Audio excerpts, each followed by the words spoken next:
Gálatas, capítulo 2, do verso 10 ao 21, diz assim: recomendando-nos sempre que nos lembrássemos dos pobres, o que também me esforcei por fazer. Foi isso que foi recomendado a Paulo.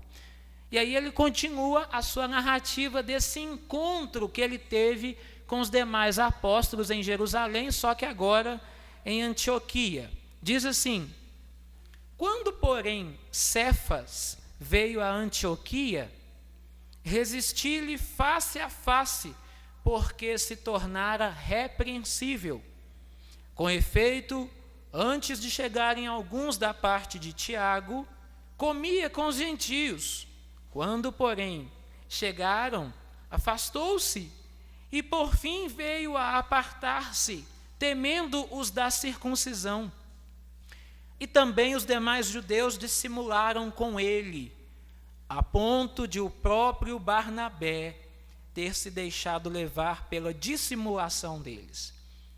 Quando, porém, vi que não procediam corretamente, segundo a verdade do Evangelho, disse a Cefas, na presença de todos: se sendo tu judeu, vives como gentio e não como judeu, por que obrigas os gentios a viverem como judeus? Nós, judeus, por natureza, e não pecadores dentre os gentios, sabendo, contudo, que o homem não é justificado por obras da lei, e sim mediante a fé em Cristo Jesus. Também temos crido em Cristo Jesus para que fôssemos justificados pela fé em Cristo e não por obras da lei, pois por obras da lei ninguém será justificado. Mas, se procurando ser justificados em Cristo, somos nós mesmos também achados pecadores. Dar-se-á o caso de ser Cristo ministro do pecado? Certo que não, porque se torno a edificar aquilo que destruí, a mim mesmo me constituo transgressor, porque eu, mediante a própria lei, morri para a lei a fim de viver para Deus. Estou crucificado com Cristo, logo, já não sou eu quem vive, mas Cristo vive em mim. E esse viver que agora tenho na carne, vivo pela fé no Filho de Deus, que me amou e a si mesmo se entregou por mim. Não anulo a graça de Deus, pois se a justiça é mediante a lei, segue-se que morreu Cristo em vão. Que Deus em Cristo abençoe a leitura feita da sua palavra. E, meus irmãos, o tema do sermão hoje, conforme projetado aí, é em defesa do Evangelho da Graça. Em defesa do Evangelho da Graça. Nunca em toda a história do cristianismo, o Evangelho deixou de ser perseguido, atacado. Nunca houve um momento em que pudesse se dizer assim: nossa, o Evangelho está em paz na sua integridade, os cristãos estão pregando o Evangelho e tudo corre bem. Não, meus irmãos, em toda a história da igreja, esta mensagem real, este Evangelho foi perseguido, atacado, e Deus levantou homens na história para que pudesse com afinco defender a verdade do Evangelho da graça de Deus. E só para situar os irmãos, o apóstolo Paulo, desde o capítulo 1, ele está defendendo o seu apostolado. E principalmente defendendo contra alguns que se autodenominavam apóstolos e estavam de algum modo pervertendo, alterando, modificando o evangelho genuíno, ou seja, o evangelho verdadeiro da graça de Deus. Estamos falando aqui do apóstolo Paulo. E não é que em determinada ocasião, um próprio líder da igreja, que era tido como coluna da igreja, talvez o que tinha mais destaque, preeminência entre os demais apóstolos, o próprio apóstolo Pedro, ou também Cefas, é o mesmo, um dia resolveu inclinar-se a viver de modo que o evangelho da graça fosse mal compreendido e desfigurado. Talvez não algo que ele dissesse que poderia perverter o evangelho, mas as suas atitudes demonstravam isso. E precisou do apóstolo Paulo levantar em defesa do evangelho da graça. Com isso, nós podemos aprender que até mesmo grandes líderes, grandes homens de Deus, podem falhar e estão passíveis de correção. Quando qualquer membro há de ser admitido em nossa denominação, nós lemos um dos artigos da nossa Constituição que diz, perguntando para o professando: você promete ser fiel e obediente às autoridades da igreja? Aí vem o adendo: enquanto estas permanecerem fiéis às Sagradas Escrituras. E eu acho isso fantástico, porque demonstra claramente que a autoridade do presbítero, do pastor, do diácono, provém de onde? Do título dele? Não, provém das Escrituras. E é isso que está acontecendo aqui, e Paulo vai narrar o que aconteceu. E você já pode perceber que lá no versículo 20, aliás, lá no versículo 19, quando o apóstolo Paulo diz aquela expressão tão conhecida, estou crucificado com Cristo, verso 20, logo já não sou eu quem vive, mas Cristo vive em mim. Paulo disse isso no contexto em que ele estava respondendo ao apóstolo Pedro. Ele estava num discurso duro e exortando o apóstolo Pedro na frente de todos. Acompanhe comigo agora a narrativa, por gentileza. Eu peço que você mantenha a sua Bíblia aberta, porque é daí que vai sair a mensagem de Deus para nós. Então Paulo começa contando mais sobre o encontro dele com os demais apóstolos. Lembrem-se que Paulo foi aquele que foi chamado depois. Paulo é aquele que foi colocado pelo Jesus Cristo como apóstolo, mas depois que os outros já tinham uma caminhada. Então é como se Paulo tivesse aqui sendo o último a ser chamado. Quando, porém, Cefas, ou Pedro, veio a Antioquia, resisti-lhe face a face. Por qual motivo que está escrito aí? Porque se tornara repreensível. Dá para você imaginar isso? O apóstolo Pedro, em algum momento do seu apostolado, da sua vida, ele se tornou repreensível, ou seja, passível de repreensão. E Paulo, que era o novato da história, Paulo, que era o recém-chegado, resistiu-lhe face a face. Se colocou diante dele para lhe fazer uma oposição santa, por uma causa santa. Não que Paulo aqui estivesse procurando desentender com Pedro, mas o motivo que já está claro: eu resisti-lhe face a face porque ele se tornou repreensível. Mostrando para nós aqui que não existe infabilidade. Há uma doutrina muito preciosa de uma grande denominação que prega a infabilidade papal. Mas pelo menos aqui nós vemos que Pedro, em algum instante da vida, ele se tornou repreensível e precisou do apóstolo Paulo chegá-lo no eixo. Isso nos ensina, meus irmãos, que nenhum de nós, por muito que nos julgamos bons naquilo que fazemos, e é claro que a palavra aqui corta principalmente para a liderança, em algum momento nós haveremos de falhar. Em algum momento nós precisaremos ser admoestados, exortados e até mesmo repreendidos.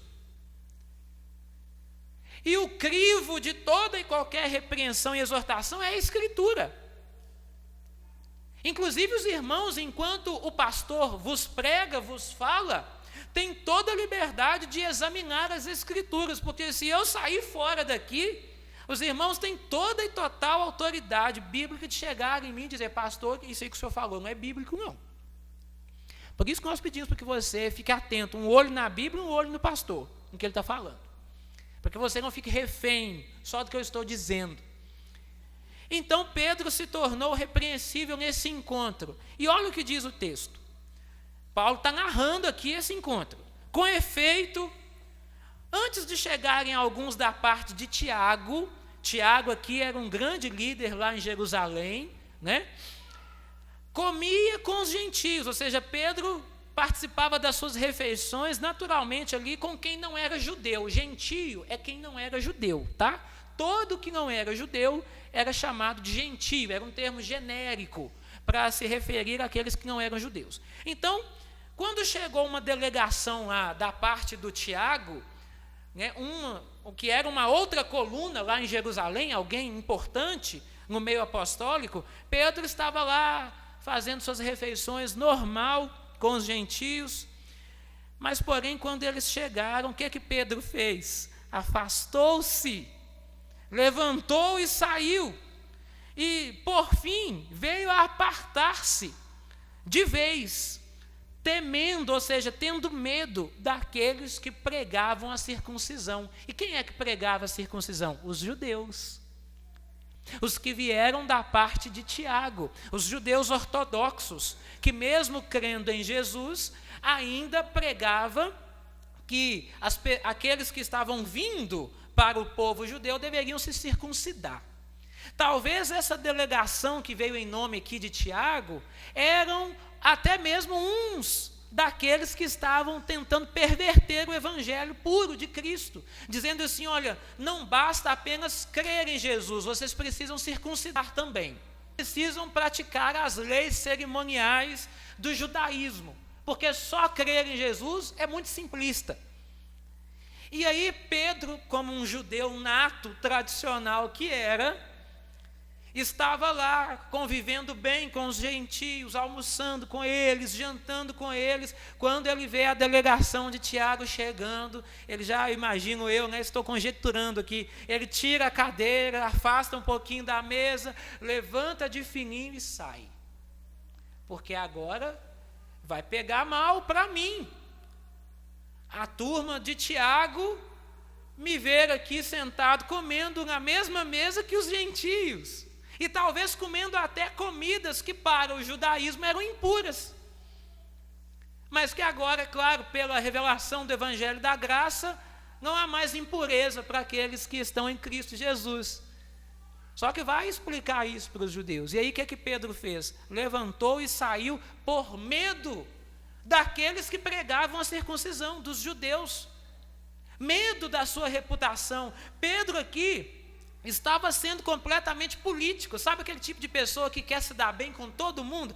Eu não quero desagradar A, mas eu também não posso desagradar B. Então, quando eu estiver com A, eu far-me-ei como o conceito do A. Mas quando eu estiver com o B, eu também me portarei de acordo com o B. E aí são aquelas pessoas que têm a síndrome do camaleão. E elas se adaptam, se amoldam, se acomodam, agem e interagem de acordo com o ambiente, porque não quer desagradar um e também não quer desagradar o outro. E Pedro caiu nessa. Os judeus chegaram, os da circuncisão chegaram, e ele levanta e sai. E Paulo está de olho naquilo. Paulo está só observando aquilo. Olha o verso 13. E também os demais judeus dissimularam com ele quem? Com Pedro. Está vendo como é que um líder arrasta pelo exemplo? Eu posso falar, pregar, exortar, orientar a igreja, mas a igreja está de olho no comportamento do pastor, do presbítero, do diácono. E aí o povo vai seguir o exemplo. A palavra pode até persuadir, mas o exemplo arrasta muito mais. Quando então os outros judeus olharam o comportamento de Pedro, mas até Pedro está se afastando deles, então vamos nos afastar também. Como que o pastor a liderança vai querer que a igreja congregue, atue, trabalhe, sendo que a igreja não vê isso na liderança. Por quê? Exemplo. E olha, não obstante, todos nós somos chamados à responsabilidade, viu, meus irmãos? Também não podemos ficar na expectativa do mau exemplo para nos justificarmos, porque todos nós somos chamados ao serviço. E aí, o que acontece? Os judeus dissimularam, indo com Pedro, e Paulo narra que até Barnabé que estava sendo aqui um grande companheiro do apóstolo Paulo, Barnabé que é chamado também filho da consolação, um homem piedoso, um homem de Deus, quando ele vê o comportamento de Pedro, de ser um dissimulado, de fazer um tipo para o judeu e fazer outro tipo para o gentio, Paulo chega a narrar aqui de forma bem assustadora e surpresa, até o próprio Barnabé deixou-se levar pela dissimulação dele. Está vendo o que um mau exemplo de uma liderança faz? Estamos falando de Pedro. Se Pedro foi motivo de ser repreendido, teve motivo para ser repreendido, que dirá nós? Sempre temos que aprender com a palavra, com a escritura, com o Senhor. E Paulo está observando aquilo. E aí, a atitude de Paulo, verso 14. Quando, porém, está vendo que ele está narrando aqui em primeira pessoa. Quando, porém, vi que não procediam, tanto Pedro, quanto Barnabé, quanto os demais judeus, corretamente, segundo o que, meus irmãos? A verdade do Evangelho. O que está em jogo aqui é a honra do Evangelho, é a pureza do Evangelho. Quando vi que não procediam bem, corretamente, segundo a verdade do Evangelho, disse a Pedro, na presença de todos, se sendo tu judeu, vives como gentio e não como judeu, por que obrigas os gentios a viverem como judeus? Nossa, agora a discussão ficou acalorada.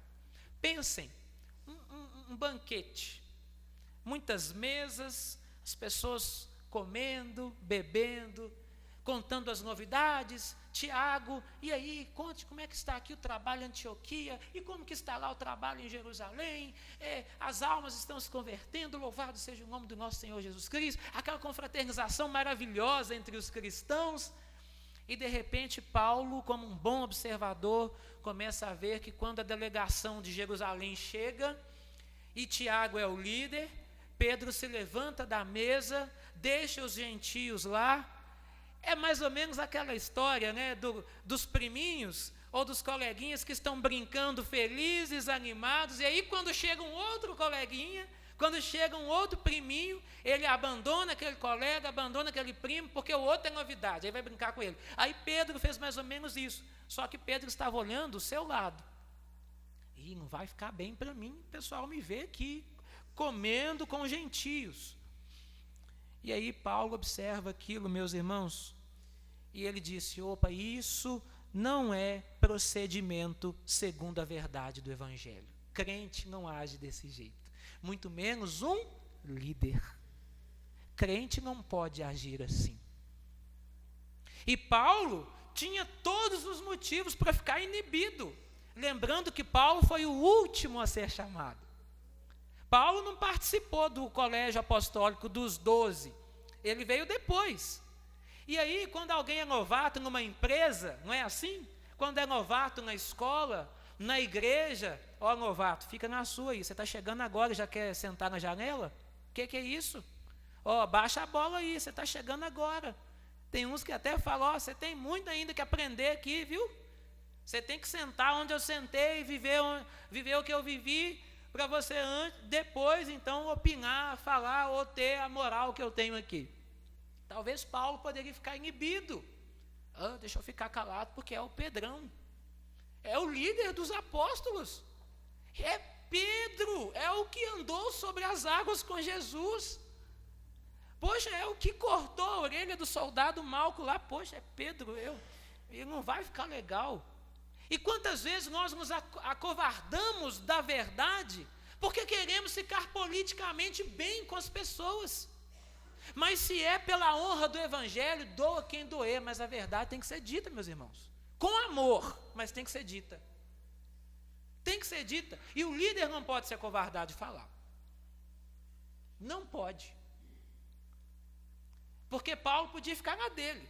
Ah, não, deixa para lá, eu estou chegando agora. Pedro tem mais tempo do que eu. Tem mais caminhada do que eu. Eu me lembro que os nossos professores de seminário sempre nos diziam: o desafio de um pastor é quando ele é ordenado, aí ele chega para tomar posse como presidente da mesa de um conselho. E aí ele chega lá, um pastor como eu, numa idade não tão nova, mas também não já passada, 34 anos, diante de homens, presbíteros, que o tempo que eu tenho de vida, eles têm no ministério. E a gente fica um pouco intimidado. Irmãos aqui de 84 anos, 85 anos, me chamando de Senhor, acreditando aquela honra, aquele respeito, e isso pesa sobre mim com santo temor.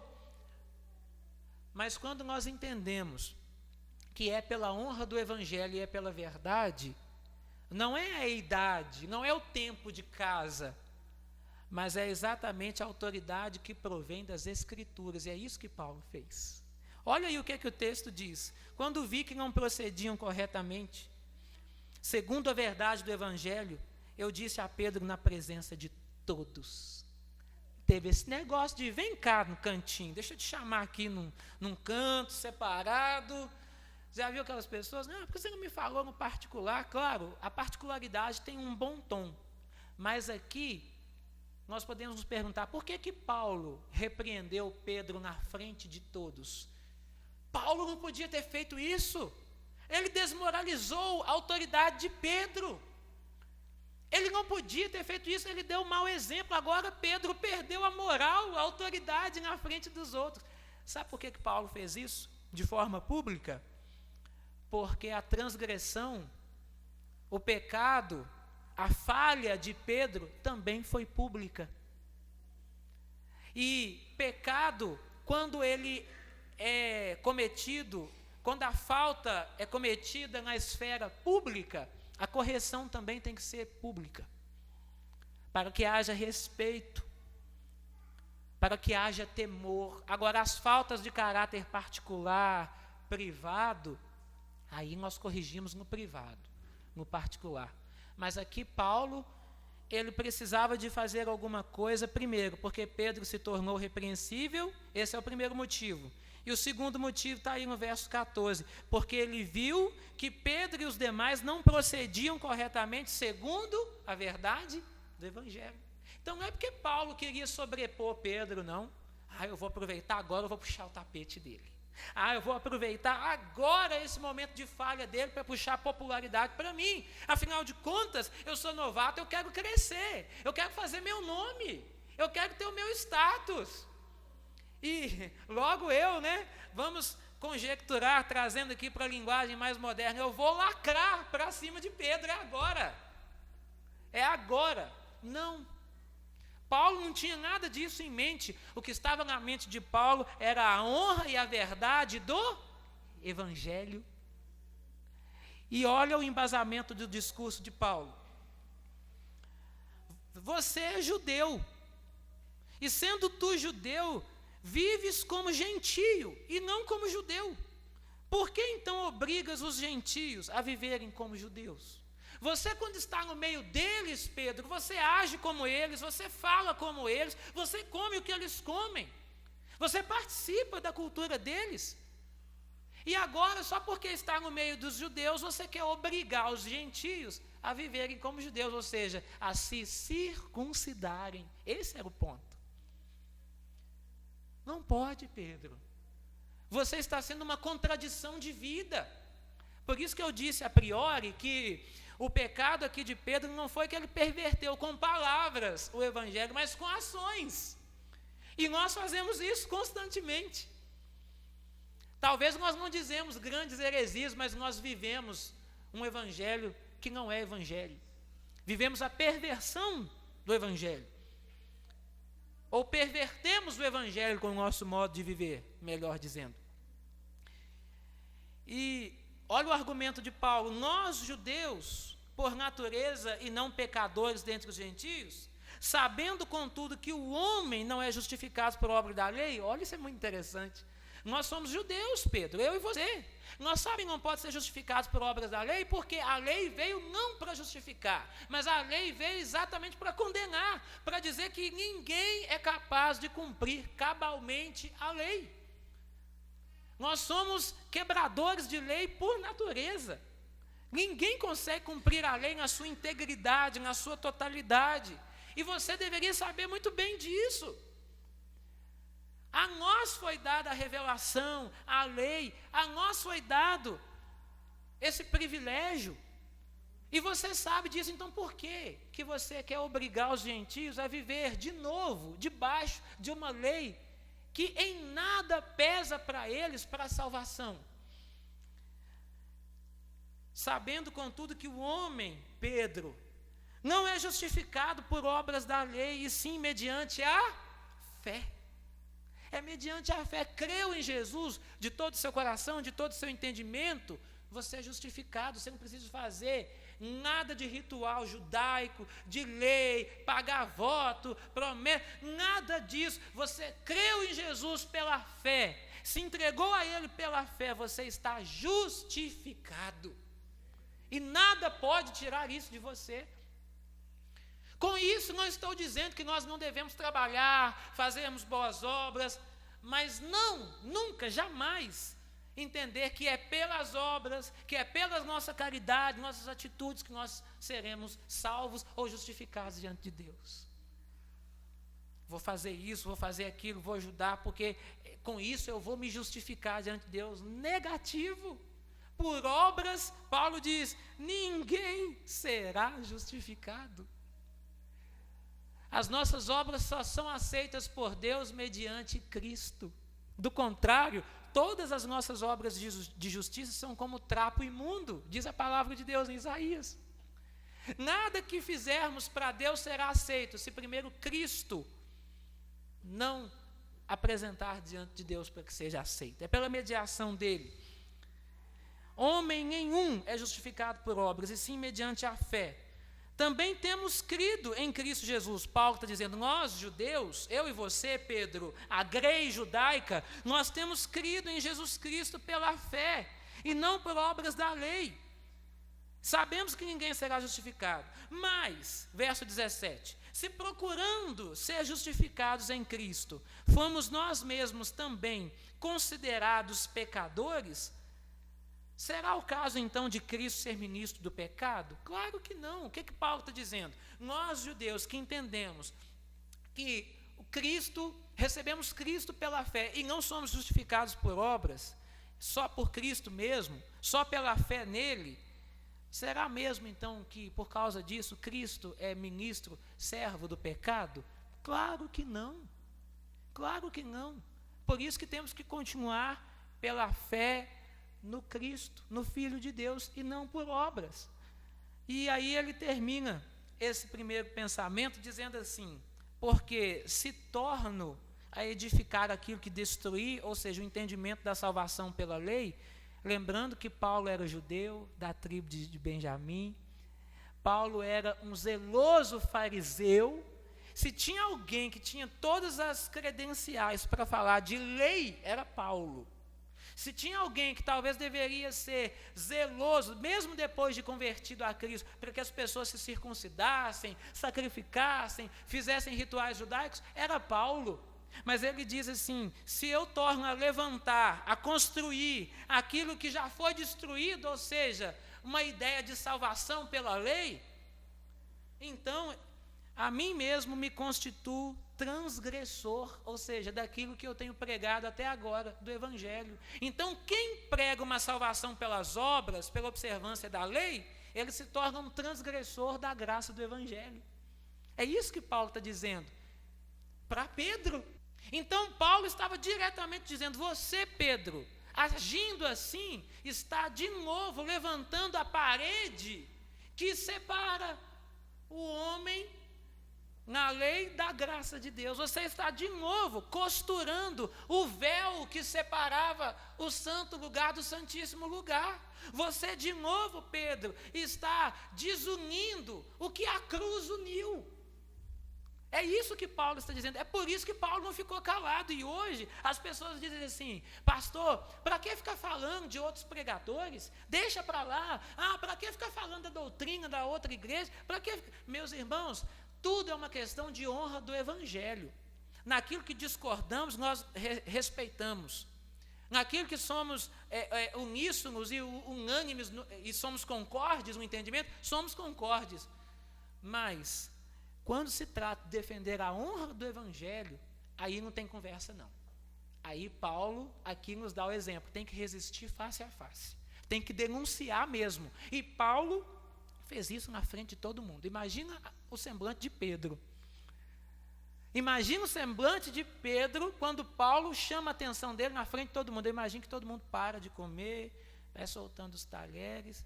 Sabe quando está acontecendo um bafafá, um tumulto, e você está fazendo uma coisa, você começa a fazer mais devagar, porque você quer prestar atenção no que está acontecendo, no que está ali sendo falado, e aí o pessoal começa a olhar, ih, rapaz, o negócio pegou fogo ali, ó. Paulo e Pedro discutindo. E certamente Pedro entendeu, eu me tornei repreensível na minha atitude. Com os judeus eu queria ser um, com os gentios eu queria ser outro. Ou seja, eu estou levantando a parede que Cristo já destruiu, a parede da lei. E aí ele diz, verso 19, porque eu, Paulo dizendo, eu, Paulo, mediante a própria lei, morri para a lei. Morri, a fim de viver para quem, irmãos? Para Deus. E aí ele diz, estou crucificado com Cristo. Aquele Paulo antigo, que achava que a salvação era pelas observâncias da lei, foi crucificado lá com Cristo. O Igor antigo foi crucificado com Cristo, morreu.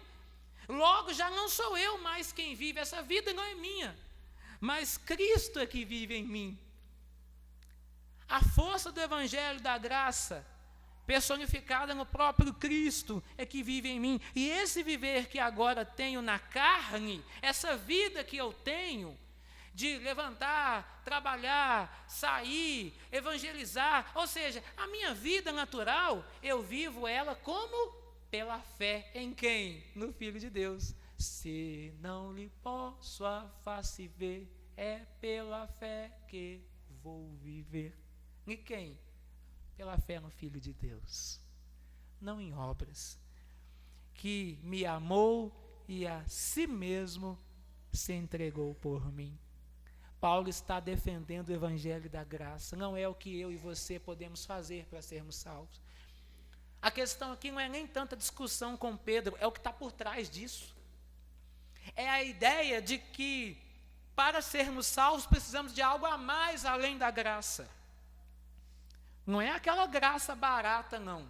É aquela graça que te molda, que te transforma conforme o caráter de Jesus Cristo, que te leva para perto de Deus, que te faz querer viver em santidade. Não é aquela graça de cruzar os braços e dizer, posso pecar à vontade, fazer o que eu quiser, porque eu sou salvo pela graça. Isso só demonstra que você nunca foi salvo.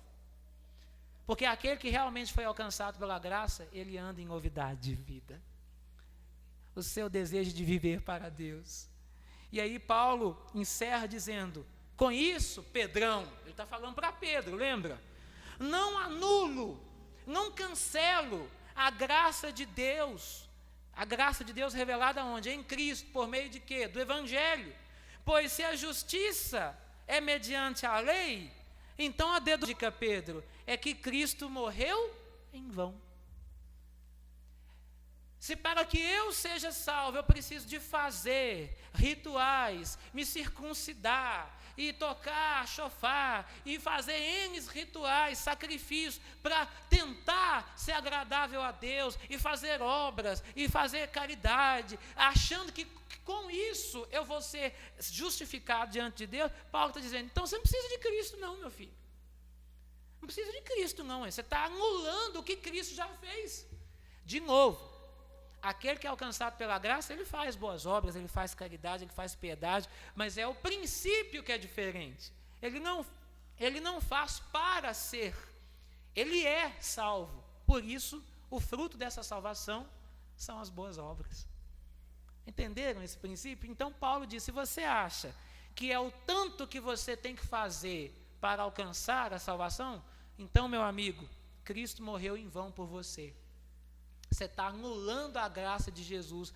Então, Pedro, se você acha que é melhor do que os gentios, porque os gentios não são circuncidados, e você e os judeus são, então, Pedro, lamento, você andou com Jesus, mas você não entendeu nada do evangelho.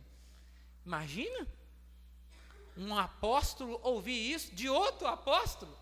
E isso nos revela que não havia grau de hierarquia entre eles. Pedro, eu sou maior, eu sou mais importante, porque eu sou o primeiro que chegou, Jesus me chamou primeiro, e você não, Paulo, você foi chamado por último. Não. Quando a questão é a verdade e a honra do evangelho, o que prevalece, meus irmãos, é a autoridade da Escritura. E louvamos a Deus pela vida de Paulo, louvamos a Deus pela vida de Pedro. Eu também não estou aqui crucificando Pedro, não. Eu estou aqui com isso dizendo que até mesmo líderes, homens fiéis a Deus no passado, deixaram-se levar por uma ideia de que é preciso mais para ser salvo perto dos judeus. Mas quando estava perto dos gentios, é tudo pela graça. Vamos comer aqui uma carninha de porco, vamos aqui, isso para o judeu era abominação, né? Vamos aqui trabalhar no sábado, vamos fazer alguma coisa aqui, tudo que escandalizava um judeu. Mas aí quando estava perto dos judeus, Deus me livre esses gentios, você já viu como é que eles são? Eles não são circuncidados, eles trabalham no sábado, é um povinho ignorante. E aí, meus irmãos, se Paulo não tivesse feito o que fez, haveria 2 mesas para um só Senhor, a mesa dos gentios e a mesa dos judeus. Inclusive tem uma linha teológica aí, majoritária no nosso país, que diz que Deus tem 2 povos, Deus tem um plano para a igreja e Deus tem um plano para judeu. Deus tem um plano para a igreja e Deus tem um plano para Israel. Não, meus irmãos, essa parede já foi derrubada. Deus tem um povo, que se chama igreja, que é composta tanto de judeus quanto de gentios. Povos, tribos e línguas de todos os lugares. Então, é pela fé que nós somos justificados. Não viva como se tudo dependesse de você.